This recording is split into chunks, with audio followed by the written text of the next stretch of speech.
I watched my own funeral yesterday.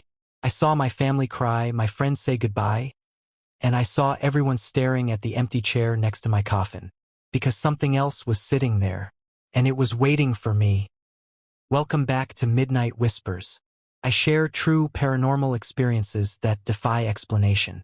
This story, it's different. It's told from the other side. If you're new here, subscribe and turn on notifications. You won't want to miss what comes next. Now let's begin. How I died. My name was Daniel. Was past tense. Because 3 days ago I died. It happened fast. Too fast for me to process. I was driving home from work on a Tuesday evening. Nothing special. Traffic was light. I had the radio on. Some pop song I didn't recognize. My phone buzzed. A text from my girlfriend, Emma. Pizza or Thai tonight? Your choice, red heart. I smiled, reached for my phone. That's when I saw the headlights. They were in my lane, coming straight at me. I jerked the wheel left, too late. The sound was the worst part. Metal screaming, glass exploding. Then silence. I remember floating. That's the only word for it. I was above my car, watching as it crumpled like tin foil against the guardrail. Steam rising from the hood. The other driver stumbling out, screaming into their phone. And then I saw myself. Slumped in the driver's seat. Not moving. Blood on my temple. My eyes were open but empty. I tried to scream. Tried to move. Nothing happened. I was just there, watching. The paramedics arrived. They tried. God, they tried. CPR. Defibrillator. I watched them shock my body 3 times. Each time, my chest arced upward and fell back down. Nothing. One of them, young guy, couldn't be older than 25. Looked at his watch and said something to his partner. They both stopped. Pulled a white sheet over my face. Time of death. 6:47 p.m. I wanted to cry, but ghosts don't cry. At least, I don't think we do. I just stood there, on the side of the highway, watching them load my body into the ambulance. And then I was somewhere else. If you're listening right now, help me prove something wrong. My mother said I wouldn't even reach 500 subscribers, but I believe stories like this deserves to be heard. Help me show her that these tales matter. Now let's continue. I don't know how to describe where I went. It wasn't heaven, wasn't hell. It was just gray. Imagine standing in thick fog, but the fog never clears. No ground beneath your feet, but you're not falling. No sky above, but you're not enclosed. Just nothing. I wasn't alone. There were others. Shapes, figures in the distance, moving slowly, aimlessly. Some looked human. Others didn't. I tried calling out. Hello? Can anyone hear me? No response. My voice didn't echo. It just stopped, like the air swallowed it. I walked, or floated. I'm still not sure which.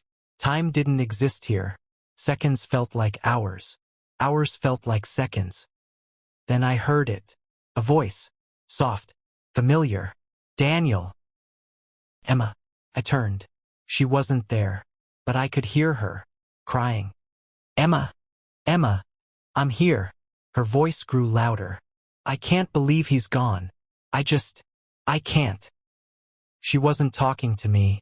She was talking to someone else. I could hear another voice. Her sister, maybe? Comforting her. I reached out, trying to touch the sound, to follow it. And suddenly I was there. In her bedroom, standing right beside her. She couldn't see me. I tried touching her shoulder. My hand passed through. Emma, please. I'm right here. She shivered, pulled her sweater tighter. Did you feel that? She whispered. Her sister frowned. Feel what? Cold. Like someone walked through me. I stayed with her for hours. Days? I don't know. I watched her cry. Watched her call my parents. Watched her collapse when my mom answered the phone and started sobbing. And then, one moment, I was back in the gray. This happened over and over. I'd be in the void, then suddenly pulled to the real world. My parents' house, my office, the crash site. Always watching. never able to interact. Until the funeral. That's when everything changed. I didn't choose to be there. One moment I was in the void. The next I was standing in the back of Miller and Son's funeral home. The room smelled like lilies and wood polish. Soft piano music played from hidden speakers. My coffin sat at the front, closed. Dark mahogany, brass handles. And beside it, an empty chair. I didn't understand why it was there. Chairs lined both sides of the aisle for mourners. But this one was different. It was positioned facing the coffin, like someone was meant to sit vigil. People started arriving. My parents first. Mom looked broken. Dad held her up as they walked to the front row. Emma came next. She wore the black dress I'd bought her last Christmas. Her eyes were red, swollen. I tried to go to her, tried to hold her, but I couldn't move from where I stood. It was like invisible chains held me in place. More people filtered in. My coworkers, college friends, people I hadn't seen in years.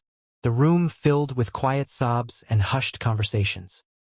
The service began. A pastor I'd never met talked about my life, reading from note cards my parents had prepared. Daniel was a kind soul, devoted son, loving partner. It felt surreal hearing my life summarized in past tense. Then I noticed it. People kept glancing at the empty chair. Not just once or twice, constantly. My mom would look at the pastor, then her eyes would drift to the chair. She'd frown, confused, then look away. Emma did it too. She'd dab her eyes with a tissue, and then, almost involuntarily, her gaze would snap to the chair. She'd stare for several seconds before catching herself. My college roommate, James, was in the third row. He kept shifting in his seat, uncomfortable. His eyes would drift to the chair, widen slightly, then he'd look at his hands. Everyone did it. It was like they were trying not to look, but couldn't help themselves. The pastor paused mid-sentence. He'd been talking about resurrection and eternal life, but he stopped. His eyes went to the chair. He stared for a long moment. Then he cleared his throat and continued, but his voice wavered. I finally managed to move. I walked down the aisle, or floated, I still couldn't tell, toward the front. I needed to see what they were seeing. I approached the chair. It looked normal, empty, just a chair.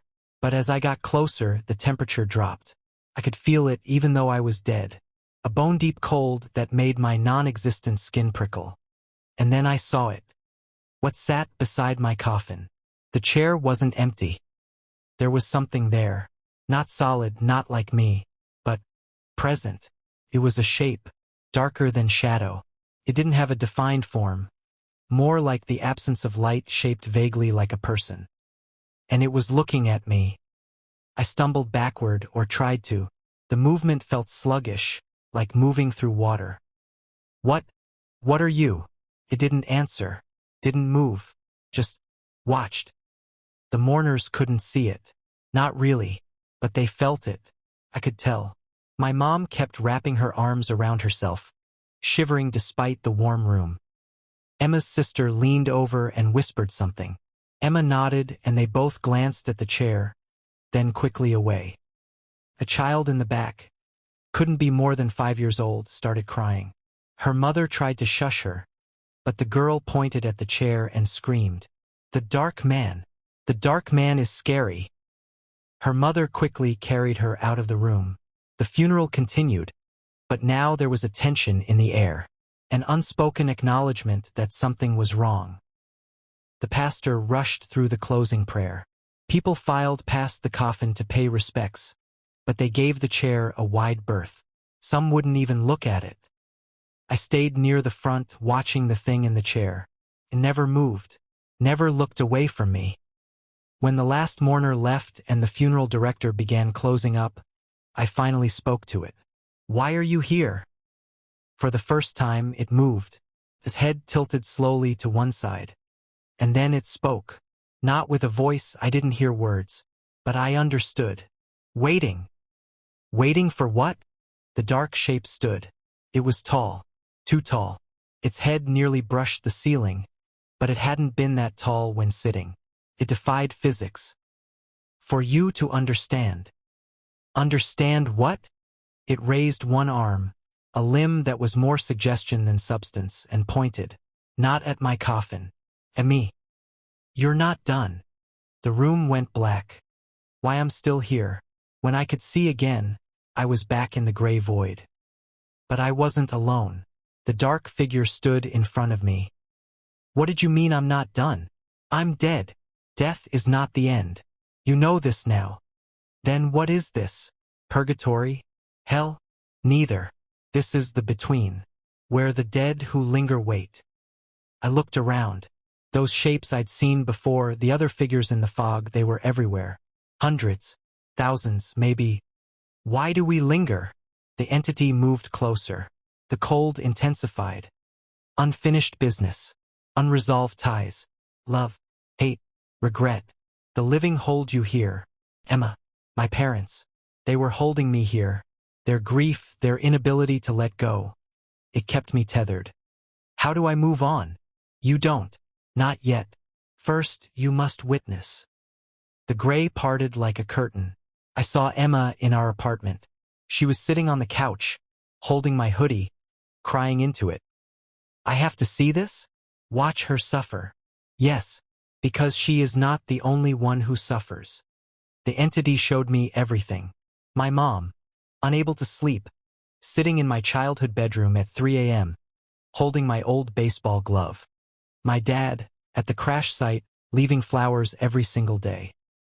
James, my college roommate, drinking alone in his apartment, staring at photos of us from graduation. Even my co-workers, one woman, Sarah from accounting, who I'd only talked to a handful of times, broke down at her desk when she heard the news. Why are you showing me this?